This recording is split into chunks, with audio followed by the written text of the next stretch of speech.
বন্ধুরা, সুবচনের সাহিত্য সভায় আপনাদের স্বাগত জানাই। আমি ঘুরে বেড়াচ্ছি কাশ্মীর। আগের দিন দেখিয়েছি ডাল লেক ভ্রমণের বৃত্তান্ত। পরদিন সকালে ডাল লেককে বিদায় জানিয়ে আমরা রওনা দিলাম সোনমার্গের পথে। যাবার পথে দেখে নিলাম ডাল। একটু এগিয়েই পড়ল নাগিন লেক। নাগিন লেকে ফুটে আছে অজস্র পদ্ম ফুল। তবে দুর্ভাগ্য, সেই ছবি খুব ভালোভাবে ধরতে পারিনি আমি।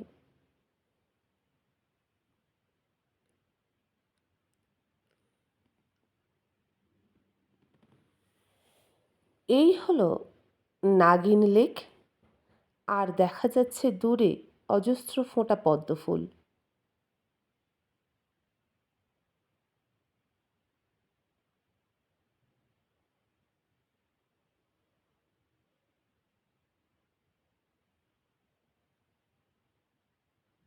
চলুন এবার এগিয়ে যাই হজরত বলের দিকে।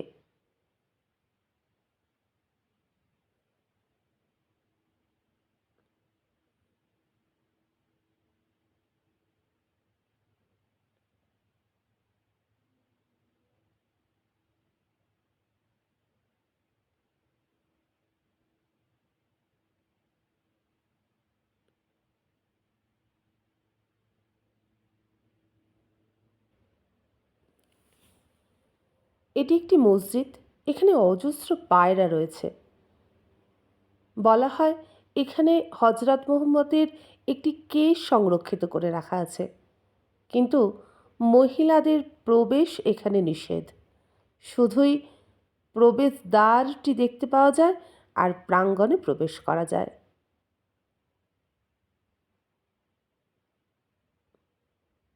আমরা এই অসাধারণ সুন্দর স্থাপত্যটি বাইরে থেকেই দেখলাম।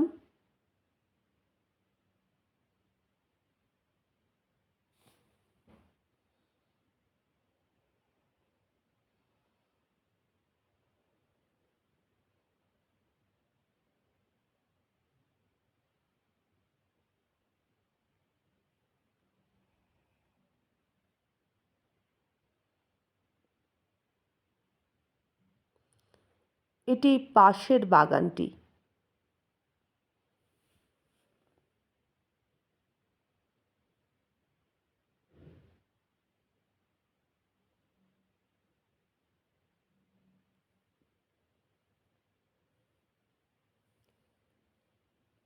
মসজিদটির ঠিক বাইরে বিক্রি হচ্ছে এই খাদ্যগুলি। হলুদটি হলো সিদ্ধ গম, আর কালোটি হলো কালো ছোলা।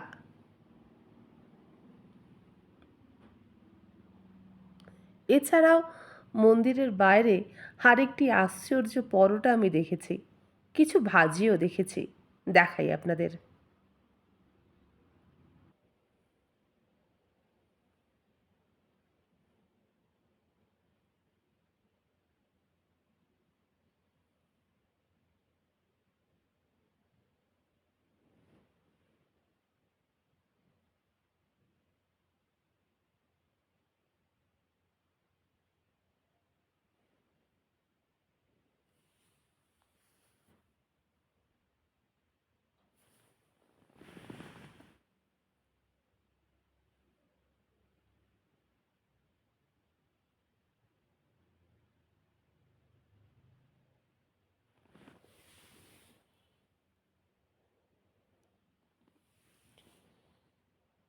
শুরু হলো পথ চলা।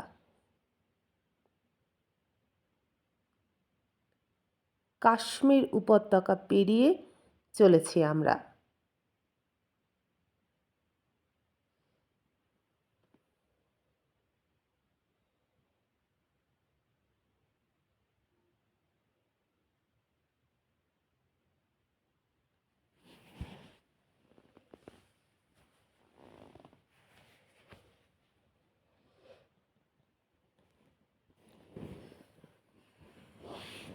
পাহাড়ের ঢালে অজস্র গাছ হয়ে আছে।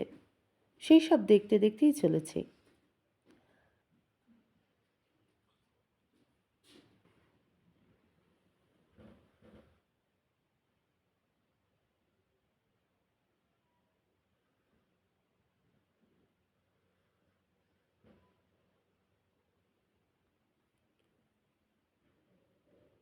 গান্দেরবল অংশ পেরোনোর পরেই এসে গেল ব্রিজ। পেরোলাম সিন্ধু নদী।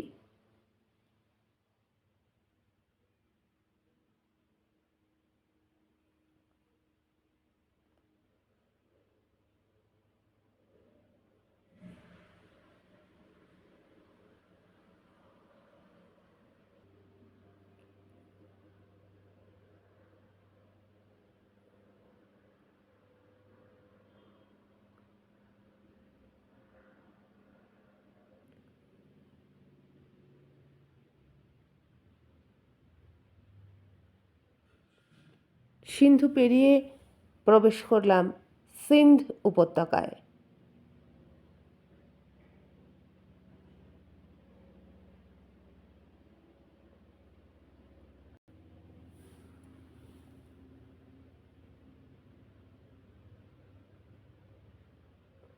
পাহাড় সরে গিয়েছে দূরে, দুপাশে ধান ক্ষেত।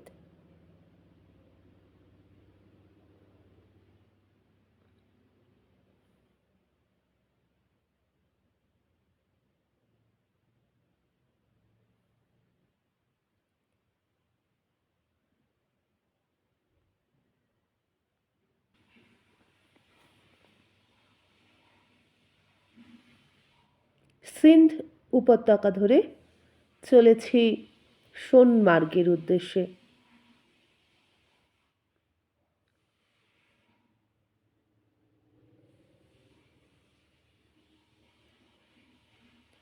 আমাদের গন্তব্য আজকে কার্গিল, পথে পড়বে সোনমার্গ।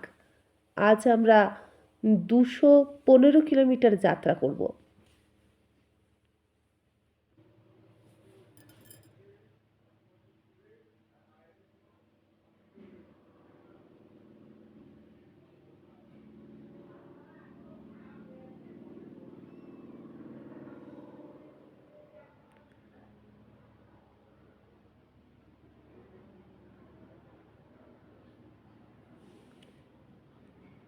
অতি চমৎকার রাস্তা, পাহাড়ি পথে চলার ঝাঁকুনি নেই।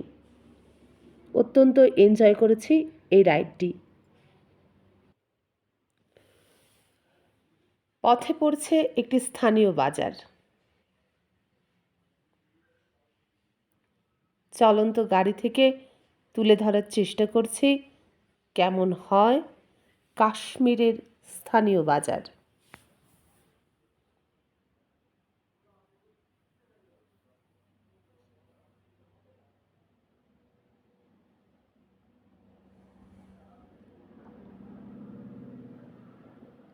পথের ধারে অনেক আপেল বিক্রি হচ্ছে। আমরা মাত্র 50 টাকা কেজি করে অসাধারণ মিষ্টি সবুজ আপেল কিনেছি।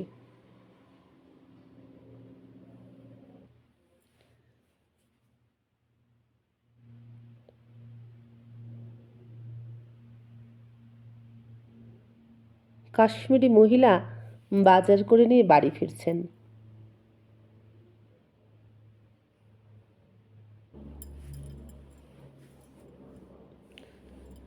পথে 10 মিনিটের বিশ্রাম, একটি ধাবায় আমরা চা খেতে নেমেছি।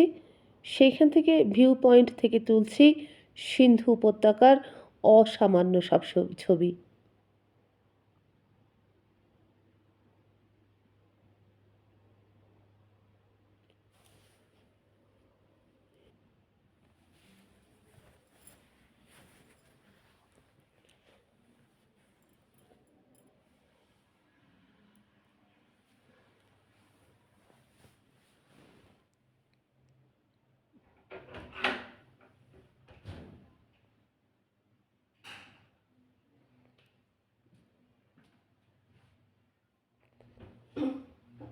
তুমি কালকে এই কারণে যাবে।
এগিয়ে চলেছি সোনমার্গের উদ্দেশ্যে।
এই প্রবেশ করছি সোনমার্গের উপত্যকায়। ওই দূরে বোর্ড ওয়েলকাম জানাচ্ছে আমাদের।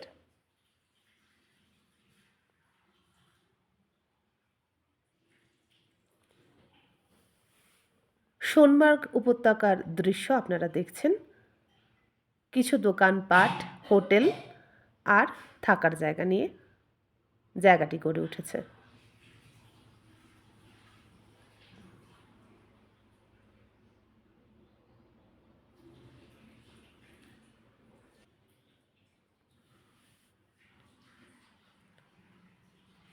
এটি একটি হোটেল।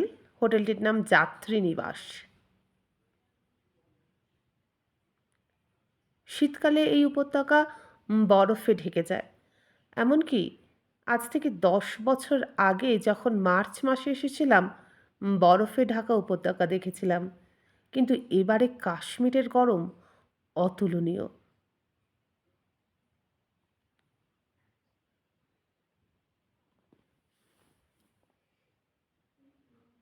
বরফ একমাত্র পাহাড়ের মাথায় অল্প কিছু জমেছে।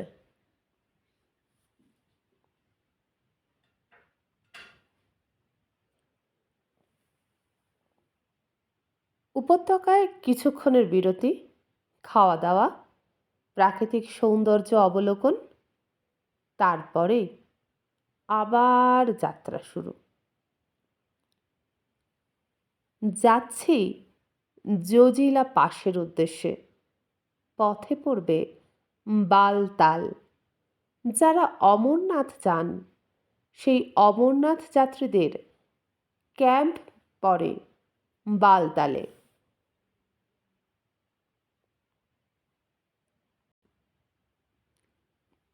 এগিয়ে চলেছি সোনমার্গ ছাড়িয়ে।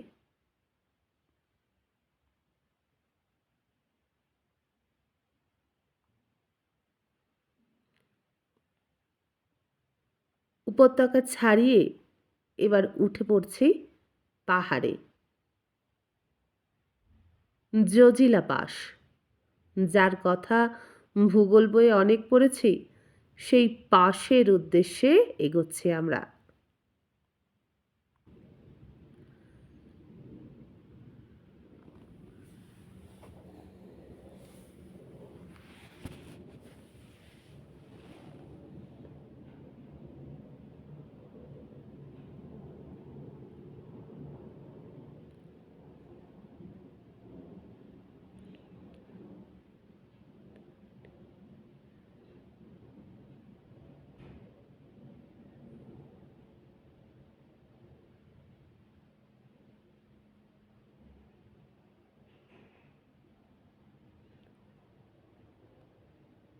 এতক্ষণ ছিল চমৎকার রাস্তা, এখন পাহাড়ি রাস্তায়।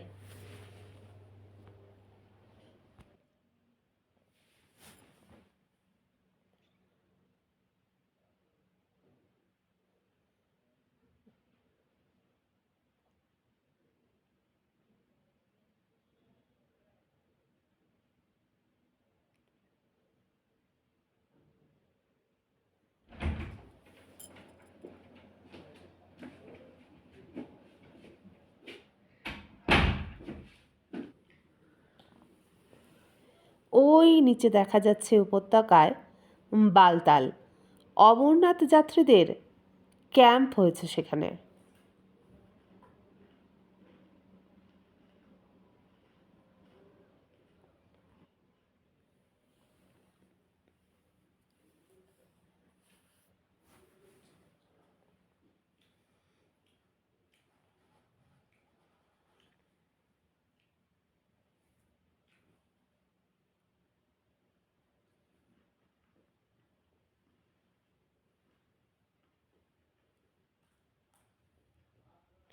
দেখতেই পাচ্ছেন অজস্র ক্যাম্প হয়েছে। অমরনাথ যাত্রা করার পথ এই দুই পাহাড়ের মধ্য দিয়ে চলে গিয়েছে দূরে। যদি কখনো শ্রী অমরনাথ টেনে নেন নিজের কাছে, তাহলে একদিন যাত্রা করব এই পথ ধরে।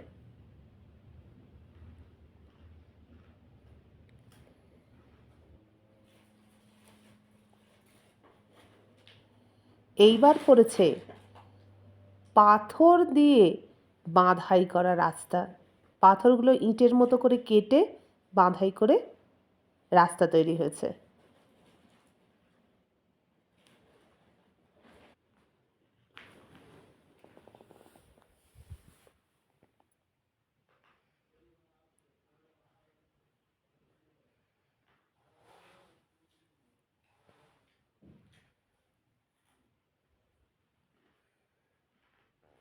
শুরু হয়েছে দুর্গম পাহাড়ি রাস্তা। তবে সমস্ত লেহ লাদাখ ভ্রমণে এই রাস্তা এখনো পর্যন্ত খুবই অল্প পরিমাণে পেয়েছি।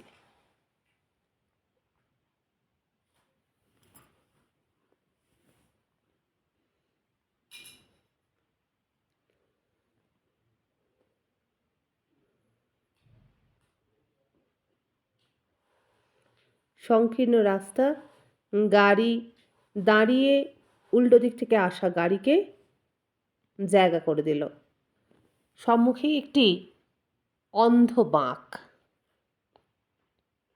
ইংরেজিতে যাকে বলে ব্লাইন্ড বেন্ড।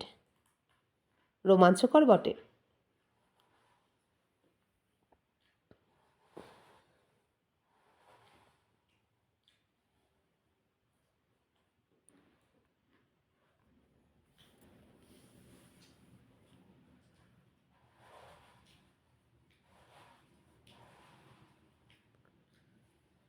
উপর থেকে দেখতে পাচ্ছি নিচে দূরে বয়ে যাচ্ছে সিন্ধু নদী।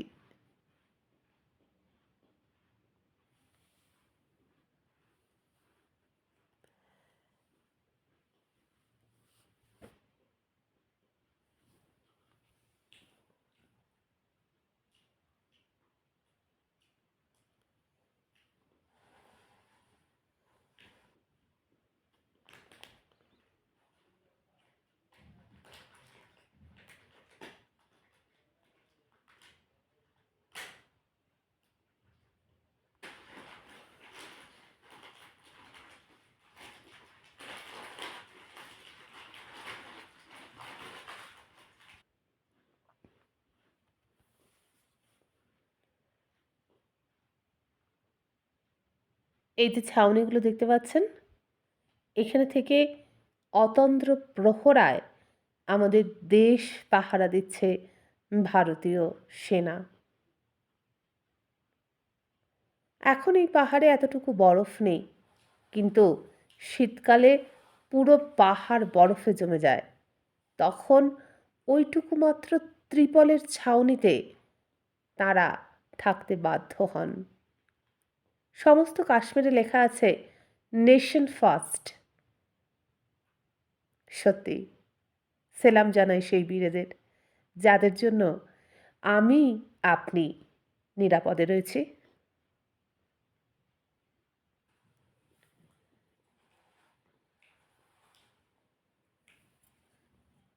জজিলা পাস, পাশে দেখা যাচ্ছে ছোট্ট একটি চায়ের দোকান। এরকমই গুটি ৫-৬ চায়ের দোকান রয়েছে এখানে।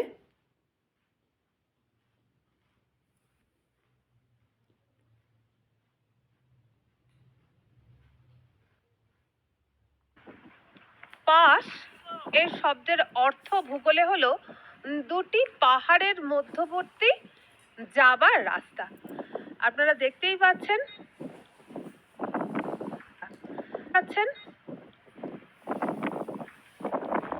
দুদিকে দুটি পাহাড়, সেই পাহাড় ভেদ করে অন্যদিকের পাহাড়ে যাবার রাস্তা এই জজিলা পাস।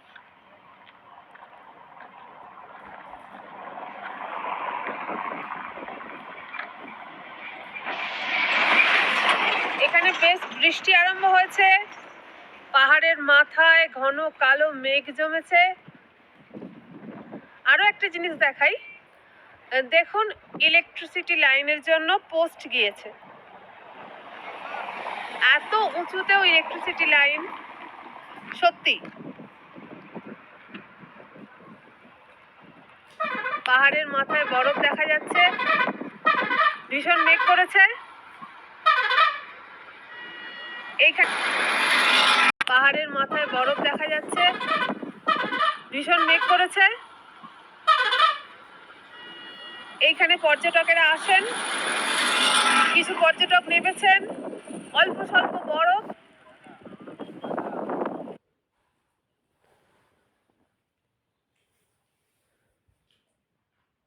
বৃষ্টি এসে গেল জজিলা পাশে, উঠে পড়লাম বাসে। বাস পেরিয়ে যাবে জজিলা পাস। 11,649 ফুট উপরে জজিলা। জজিলা পেরিয়ে প্রবেশ করব লে লাদাখের ভ্যালিতে। প্রথম ভ্যালি কার্গিল ভ্যালি। চলেছি কার্গিল ভ্যালির উদ্দেশ্যে।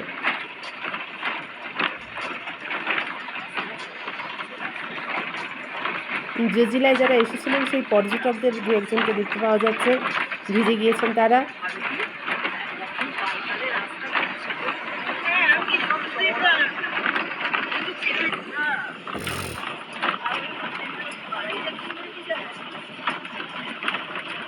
গাড়ি চলার আওয়াজ পাচ্ছেন আপনারা।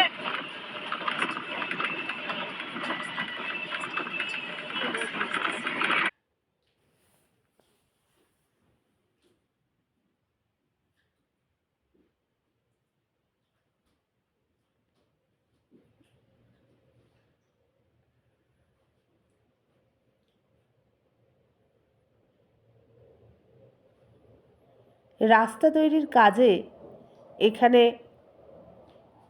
নানা রকম সরঞ্জাম তৈরি করা হচ্ছে। এখানের সরঞ্জাম এখানেই তৈরি করে রাস্তা তৈরি করা হচ্ছে। যারা এই রাস্তা তৈরির কাজ করছেন তাদের অবদানও কিন্তু কিছু কম নয়।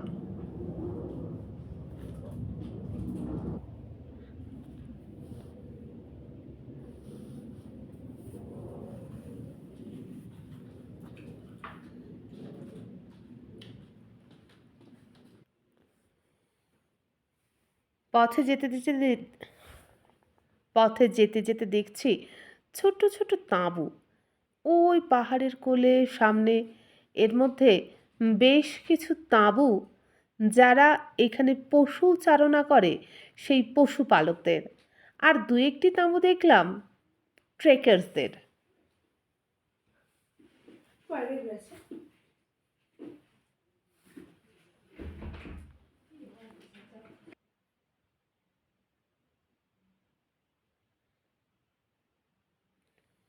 পশুপালকদের তাঁবু।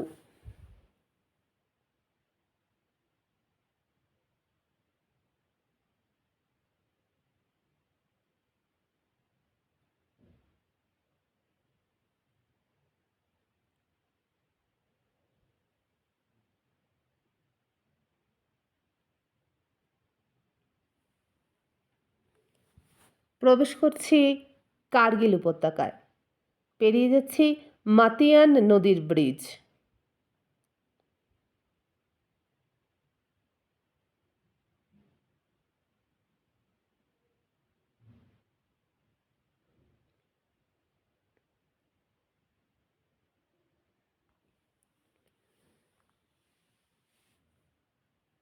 ট্যুরিস্ট ডেভেলপমেন্ট অথরিটি কার্গিল আমাদের ওয়েলকাম জানাচ্ছেন।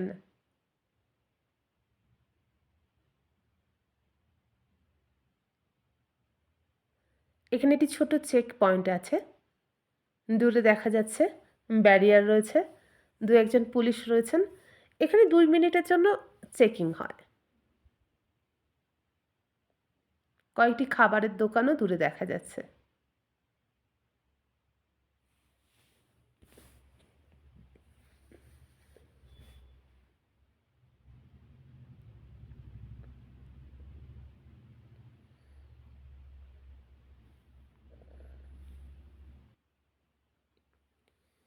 পর্যটকদের গাড়ি থেমে আছে একটু চা কফি খাওয়ার জন্য অথবা অল্প স্বল্প টিফিন করার জন্য।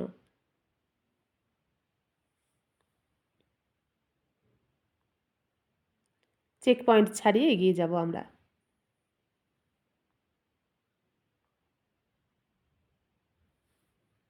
পশুপালকদের তাঁবু,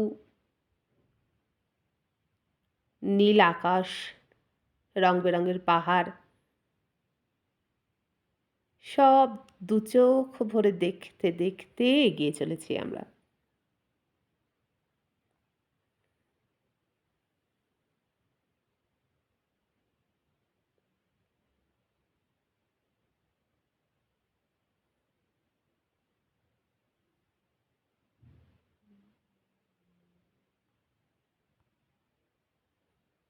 অতি চমৎকার রাস্তা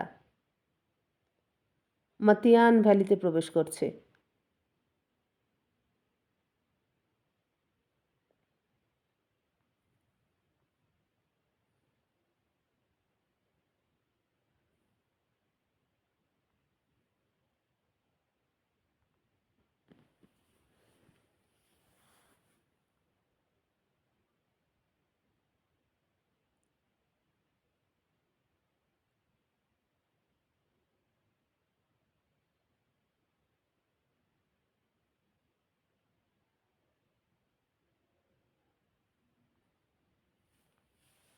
পাশের যে পাহাড়টি দেখছি, দেখে মনে হচ্ছে আঙ্কর ভাটের বৌদ্ধ স্তূপ।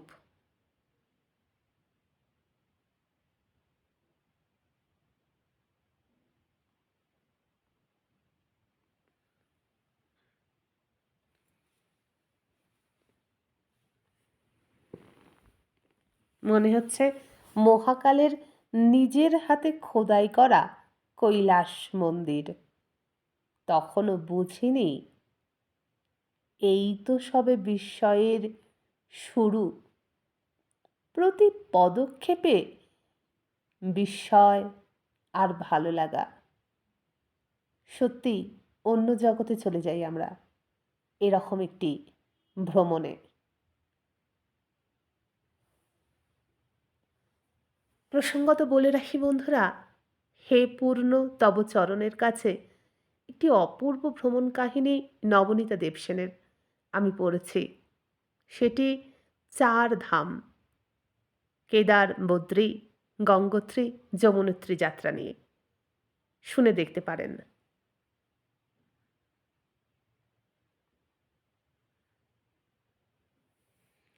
বড়বুদুরের বৌদ্ধ স্তূপ। আমার তো এমনটাই বারবার মনে হচ্ছিল এই পাহাড়টিকে দেখে।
মাতিয়ান রিভার।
পথে দেখা হয়েছে এরকম অজস্র বাইক রাইডারের সঙ্গে, যারা চলেছেন লেহ লাদাখের উদ্দেশ্যে বাইকে রাইড করে। আপনারা যারা যান, অনেকেই যান, তারা ভাগ্যবান। সেই সৌভাগ্য ইহজীবনে আমার হবে না। যাক, এদের যাত্রা শুভ হোক। এরা উপভোগ করুন প্রকৃতিকে দু চোখ ভরে। তবে আমিও কম উপভোগ করিনি। পথের ধারে একটা পোস্টার ছিল, হোয়ার ডিজায়ার এন্ডস হ্যাপিনেস বিগিনস। সত্যি অত্যন্ত খুশি হয়েছে, অত্যন্ত আনন্দ পেয়েছি, স্বর্গীয় অনুভূতি পেয়েছি এই ভ্রমণে। তবে হ্যাঁ, শারীরিক কষ্ট একটু ছিল, সেটা তো আগেই বলেছি।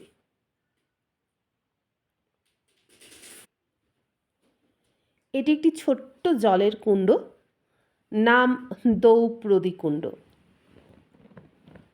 ভারতবর্ষের যেখানেই যাওয়া হোক না কেন, রামায়ণ আর মহাভারত তো পদে পদে জড়িয়ে থাকে। এই জায়গার নাম দ্রৌপদী কুণ্ড। সম্ভবত মহাপ্রস্থানের পথে দ্রৌপদী পাণ্ডবদের সঙ্গে এখানে এসেছিলেন। একটু এগিয়ে গেলে একটি মন্দিরও আছে, তবে মন্দিরটি বন্ধ। সেটিও দেখাচ্ছি আপনাদের।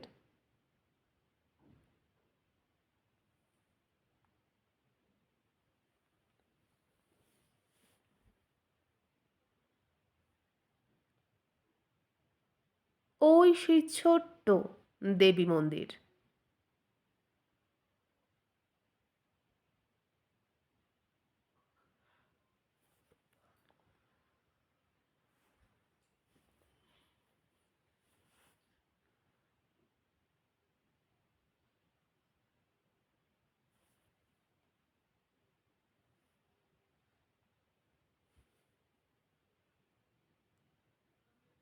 কাশ্মীর থেকে মাতিয়ান পর্যন্ত ভ্রমণের বৃত্তান্ত আপনাদের সঙ্গে ভাগ করে নিলাম।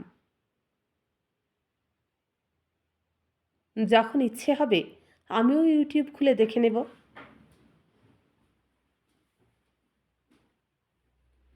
আজকে আমার যাত্রাপথের বিবরণের এতটাই আপনাদের সঙ্গে ভাগ করে নিলাম। কেমন লাগলো বন্ধুরা? কমেন্ট করে অবশ্যই জানাবেন। আমি পেশাদার ট্রাভেল ব্লগার নই, অতএব বুঝতেই পারছেন অজস্র ভুল করেছি। তবে আমি জানি আমার বন্ধুরা ক্ষমা সুন্দর চোখে সেই ভুলগুলো দেখবেন। সবার জন্য অনেক ভালোবাসা রইল। সবাই সুস্থ থাকুন, ভালো থাকুন। স্বপ্নের ভ্রমণ, স্বপ্ন সমস্ত পূরণ হোক। আজকের মতো বিদায় নিলাম। নমস্কার।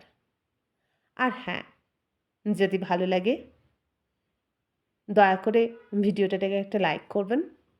যদি চ্যানেলে এখনও সাবস্ক্রাইব না করে থাকেন, সাবস্ক্রাইব করবেন। আর বলাই বাহুল্য, আমি ট্রাভেল ব্লগার নই, আমি গল্প পাঠিকা। আমার পাঠ করা গল্প শুনে যদি আপনাদের ভালো লাগে, তাহলে সেটি হবে আমার কাছে অত্যন্ত আনন্দের বিষয়। শেষ পর্যন্ত বিদায় নিলাম। নমস্কার।